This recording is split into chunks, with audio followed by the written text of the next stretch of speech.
Hi, I'm Nathan Crowley. I'm a production designer. You might have seen my work on films like Interstellar, Dark Knight, Westworld, and today we're going to talk about Wicked and the design of Oz.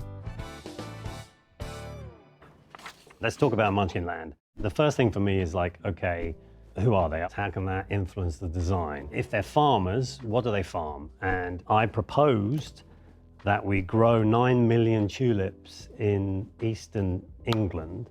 And when you see a person run through them across a diagonal and you've got a camera up here, it's all real, it's all in camera.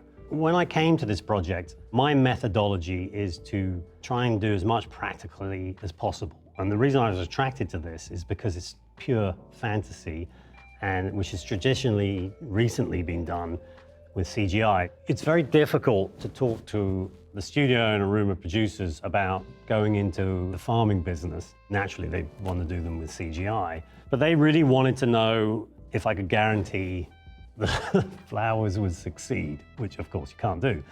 But on Interstellar, I grew 500 acres of corn far north in Canada, where the weather wasn't necessarily correct for corn growing, but it grew, it worked, so I knew it could be done.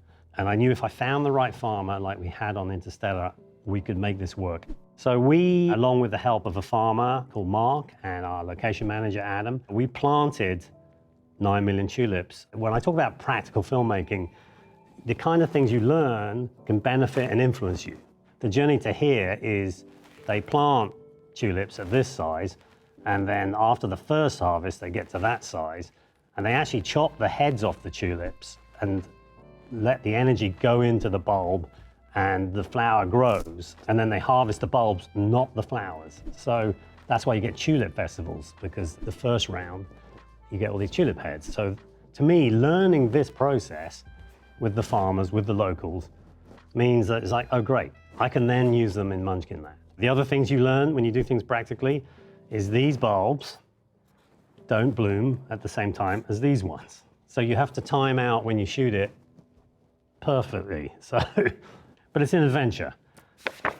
Here's where CGI and visual effects come in. It's like we've got to put a village into this space. How do we do that? And John actually was the one who came with the idea that you actually sink the village into this landscape. Maybe you just see a few little roofs poking up. That's the CGI element.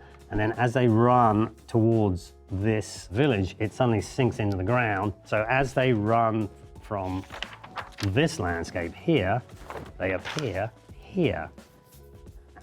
And we can continue on running through the tulips. Here's a yellow brick road, which they can join and run into the village. And that is the link. I've got a great mixture here of imagery, both real, CGI, and that's where we started.